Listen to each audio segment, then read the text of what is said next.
This is an Illustrator file. The picture back behind the dog is actually a regular picture that I manipulated in Photoshop, and I'll do it in front of you. But the dog illustration was an actual real illustration that I did. I painted, yes, I didn't even use a computer. And I brought it into Illustrator, not Photoshop, because I can zoom in and I can get really good resolution. But I wanted you to see how I can make both an opacity mask, I'll explain it in a few, and a clipping mask in Illustrator. So this is what I actually started with. So down here you can see that I started with a file that had a kid in it right here in the water, a woman paddleboarding, and a boat. And I want to show you in a few minutes how I can get rid of those and straighten the picture so I have this. And I can do it through the Illustrator interface, okay, which will connect me to Photoshop. I also have this picture which didn't have enough blue sky in it, so I hue and saturated it to this, again in Illustrator, connecting me with Photoshop. So I want to repeat this whole thing for you so you see some very cool things. And I am going to minimize this one, hit Command N, and make sure that and I want to work in portrait, but I'm going to leave it in landscape. So I hit the print window here, and I'm going to make it in actual inches because I like working in inches more than points when I'm working in Illustrator. And I'm going to create it, and I'm going to say right now, whoops, it actually is in portrait, and I wanted it to go in landscape. So in Illustrator, when you want to change the orientation of your page really quick, you don't do it in document setup. Okay, because it's not available here. And you can edit your artboards, but that's not the window to have it in. Okay, so I'm going to click away from that, and I'm going to go to the artboard tool, which is above the hand, and I'm going to double click it. Now here's where I can change it. See how I can change it to landscape if I wanted it that way, which maybe I'll leave it that way for this time. Okay, just to have something cool. All right, so now I'm going to hit the V key just to get out of the artboard tool, and I'm going to save the file to my new folder, which is going to be my number 2 folder right there, and I'm going to save it as art demo or art mask demo is what I really should say, sorry. And I'm going to try to go very efficiently because you can watch this over and over again, right? So I'm just going to say OK. Now I want my rulers to come up, so I'm going to hit Command or Control R because I'm going to need my rulers in a little bit. Okay, I think I will anyway. So what I'm going to do is make my panel options bigger so you all can see my icons over in the layer palette, and I'm going to make this one be the sky. So I'm going to leave it selected. Hit Command S to save, go to File, Place, and in File, Place, I'm going to make sure that I go to, and here's my sky that's got all that bad stuff in it. Okay, so I double click it, and it's way too big, as you can see. So I'm actually going to shrink it now, and then I'm going to change the dimension in Photoshop, and watch how it automatically updates when it comes back into Illustrator. So what is the transform tool in Illustrator? It's the E key. You should know that from your test. I'm going to click and hold the Shift key and make this fit the page a little bit better, like this. I'll hit Command or Control 0, back off with the middle mouse button a little bit, and I'll make this kind of fit the page really nicely. So there, whoops, I have to grab that, then hold the Shift key, and then I am fairly decent to go there, move it down, good to go. Okay, so that's good enough, okay? I just wanted it kind of nice. Now, I'm going to say, well, I don't want those things in there. So, the one thing that I should have showed you was when I went to File, Place, I made sure the link button, see it down here? I'll click on the sky again. Make sure link is selected so the Illustrator file doesn't retain the memory of the Photoshop file. Well, I didn't need it twice, so let me delete that. Okay, so if I click on this picture in the links palette, which is available under Window Links, I can go over here to say edit the original. Now all of my JPEGs automatically open in Photoshop. And if you want your JPEGs to open in Photoshop, I'll show you on a Mac how to do that. So I'm going to go to my folder right here. Watch how I can click on any picture, doesn't matter what picture, as long as it's a JPEG. All right, and I can go to right-hand click and get info. Now in getting info, I'm going to move this over here. Do you see over here it says open with? You see how I can open with? Well, I asked it to open in Photoshop 2020, and then it tells me that I can use this to open all the documents like this. So I said, yeah, do it. Cool. So now I'm going to go back to the picture, and now it's actually in Photoshop. Now I'm going to hit the F key to expand that to full screen. Now let's get this done quickly. For those of you that don't know Photoshop, it's not a big deal, but I am not going to save this file because it's going to only take me a few minutes to do this, and I have the original saved. I want it to retain its JPEG. Okay, do you follow what I'm saying? I want it to just be the JPEG. And I probably am showing you a very bad thing, but maybe I'll do it the right way. So I'm going to double click this layer to make it a layer. You know, I should just show you this way. Yeah, I should show you that right now. I should save it. It's going to save it as a PSD file because I made it a layer. I'm going to do it that way. This is the right way to do it. So if I have to go back into this to do an edit, great. So I'm going to go grab the lasso, and I'm going to lasso a little tiny bit around the boy and his reflection because I don't want any red in the picture. I don't want any red in that picture because that's all from the boy. So now let me come around like this and come up, and now I needed to, let me zoom in. See how I don't like how close I got to this paddle board that he's on? I'm going to hold the shift key, and it's going to let me add to the marquee by just making a circle like this. Alt or Option would have subtracted from it. Now with that selected, I'm going to go to Edit Content Aware. So I'm sorry, Edit Fill. It's important that you understand that. Edit Fill. And I'm going to choose Content Aware inside and click OK, and now the boy will be gone. Okay, now let me go over here to the woman on the paddleboard, use the same lasso right like this and get all around her, not too far around her, about what I call 1/8 to 1/4 inch around her. Okay, that's cool.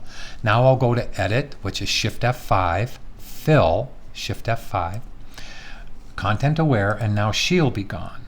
Now let me go over to the boat.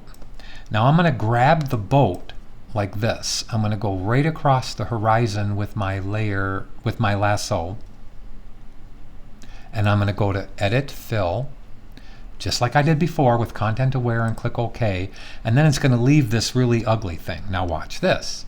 I'm going to go grab this part right here, and I'm going to make it kind of big, and I'm going to grab this section right here. And now I've grabbed it with the lasso, right? Okay.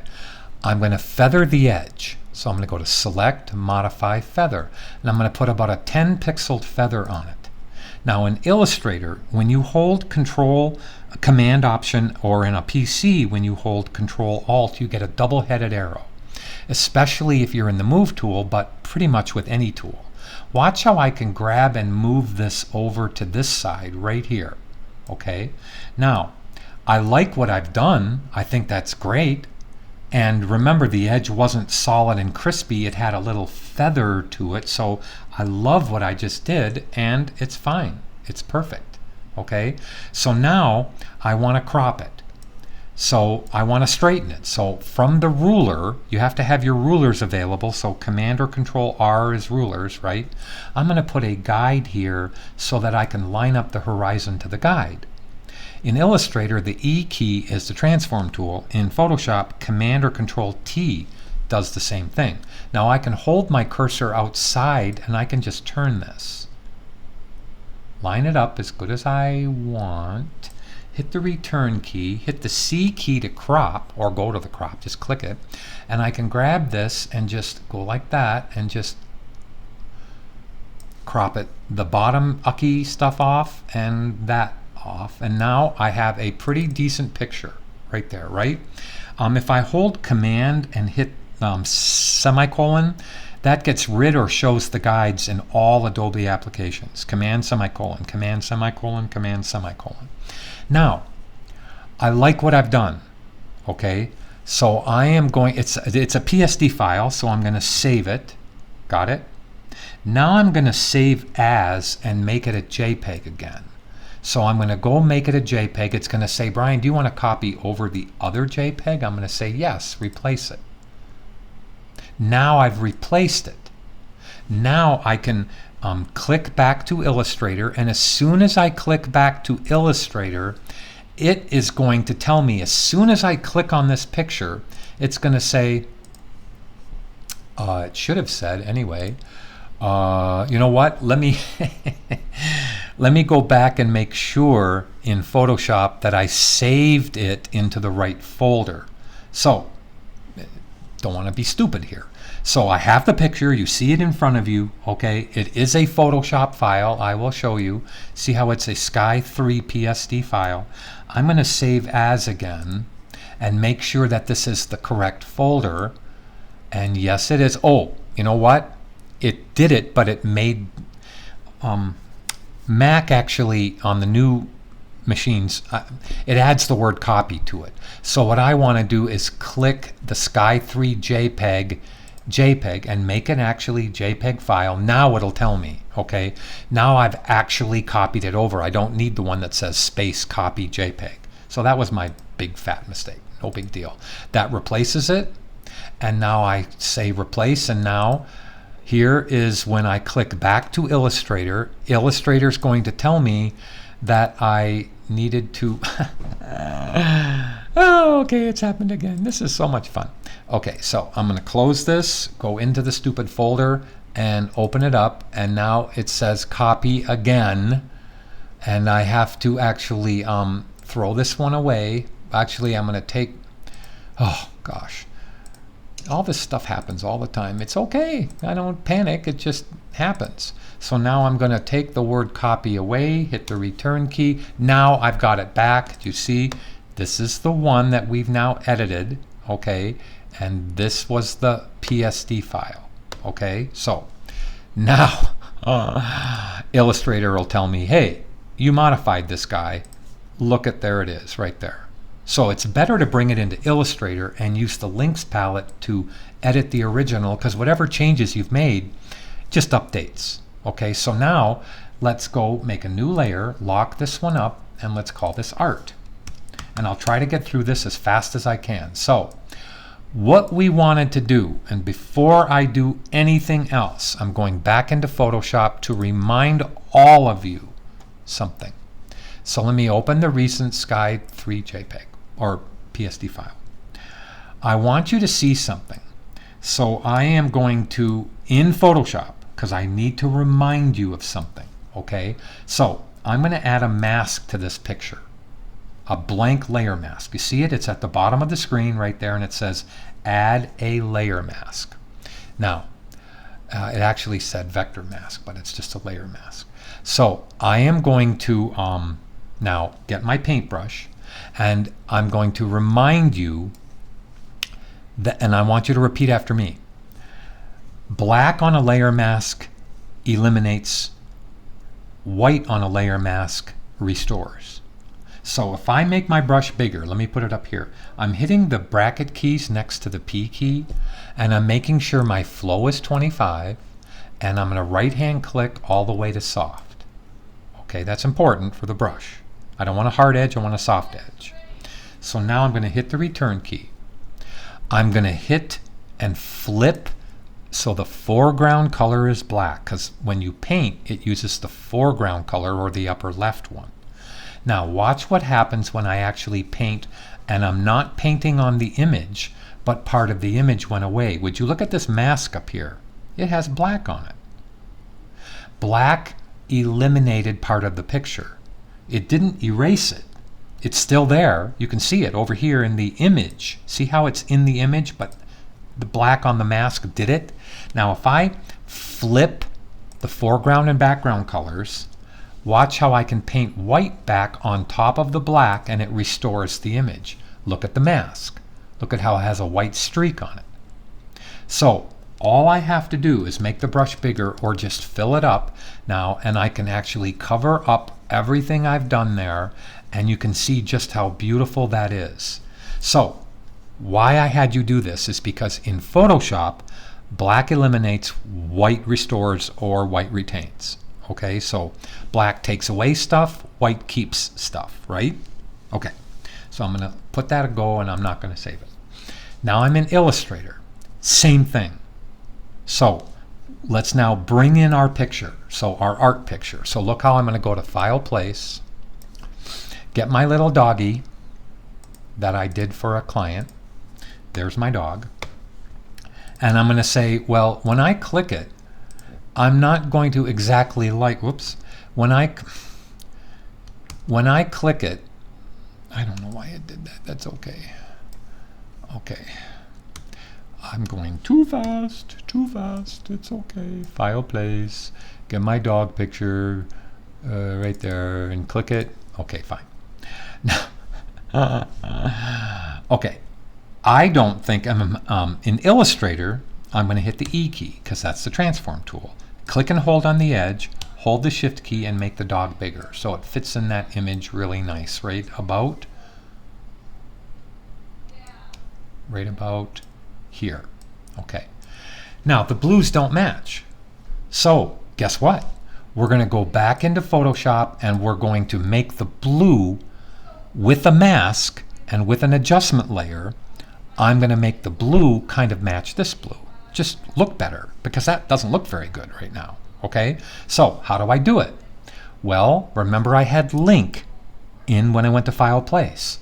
I can now go back and edit the original. So this is my second time, and I'm hitting the F key so it goes to full screen both in Mac and PC. Let me raise this up and let me put this over here. Now, I am going to add an adjustment layer, and it's going to be very simple. I'm going to just over adjust it. So now look at how the blues are pretty in the sky, but the dog looks way overdone. So I'm going to hit the V key so I'm not in this brush, or I'll make the brush smaller, just so you can see, okay, because the brush was too big. You see in this adjustment layer, look, I didn't damage this image, right? It's still the same color it was. I just added an adjustment layer of hue and saturation above it, which affects the layers below it. But it has a mask. So I can take my paintbrush, paint in what color to eliminate stuff. You're right, it's black. So I can click that so the foreground color is black. Remember, I'm painting at 25 on the flow. I'm right hand clicking to all the way soft. And now I can paint on the mask with black over the dog. And you can see how it's eliminating the hue and saturation over saturation that I had done so that the sky was pretty. Now look at how nice that is. Look at how cool that is. Look at how that really now makes sense. See, I've actually now only increased the blue of the sky. Okay, now that didn't take long, right? So what I want to do is to flatten the image,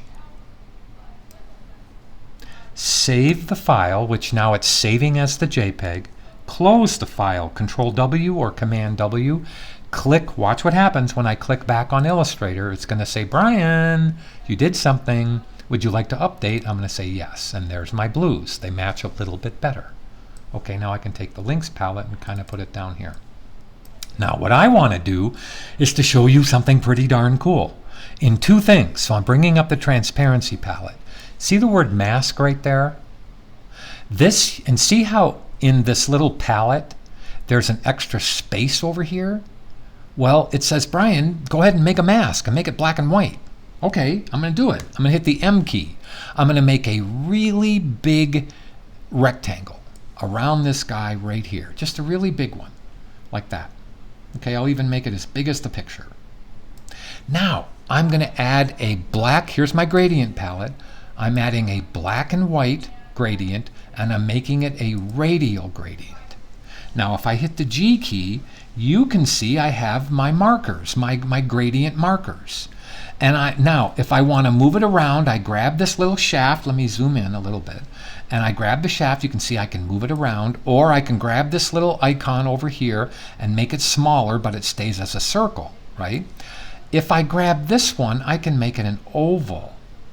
Now if I hold it on the edge, I can turn this. Now I'll kind of leave it straight up and down. Now, you see my white?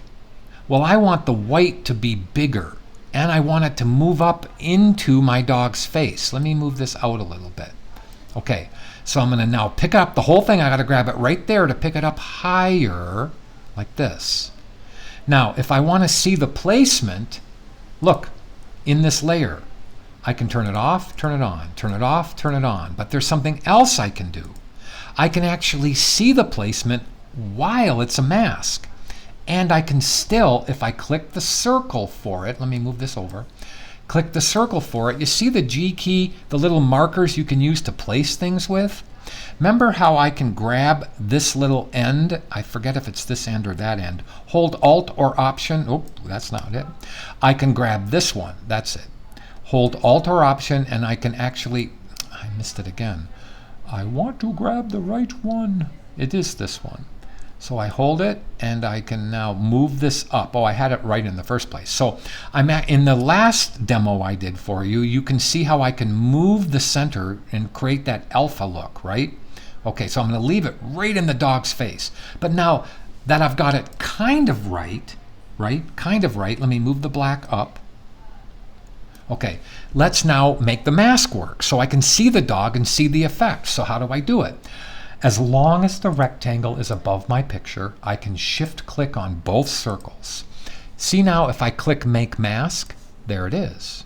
But now I've cut off the dog's ears too much. So now I get to click on the image or the mask, image or the mask. See, when I click on the mask, I get to have my markers back. Isn't that cool? Okay, so I just have to remember what I'm doing here, but I want to actually grab this now and move it up, so I don't lose my dog's ears. And that looks cool. That looks neat. Now, I'm going to move the white up a little bit, right there. No, not up and down. Okay, so I'm going to make this deeper right now. Okay, good. I see more of my dog's fur on the bottom, but I want to squishy squash this way.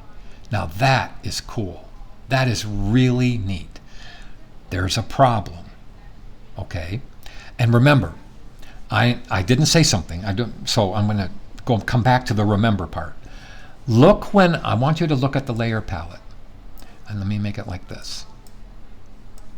When I'm click on this mask over here, you see the layer palette is letting me work on the mask by itself. But watch what happens when I click to the image.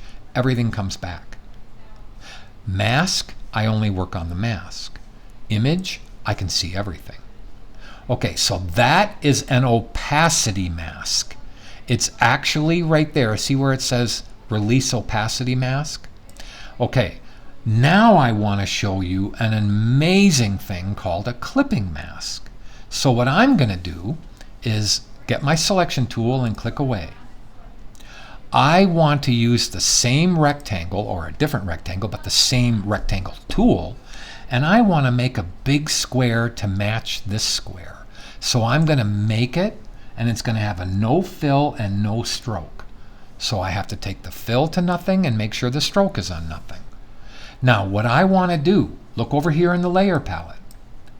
I have a rectangle above my dog, which, and I'll go ahead and tell you, this underlined thing right there tells me that I've added an opacity mask to it. All right, an opacity mask. I actually should show you that in a few seconds, but I'm not going to at the moment. So I'm going to shift click on both of these because I want to clip my dog, which has been vignetted, right, with a gradient opacity mask, with the shape that's above it. So I go to Object, Clipping Mask, Make. Now look at how it clipped it and cleaned up all the edges. Isn't that pretty? So now if I save the file, I have it saved. Now what I wanted to show you a second ago was the fact that I want to show you two things. When something has an underline, it means it's been clipped. When it looks like this, it means something else has been added to it. So can I unclip and can I release it from the opacity mask? Answer is yes. So let's do that and then redo it.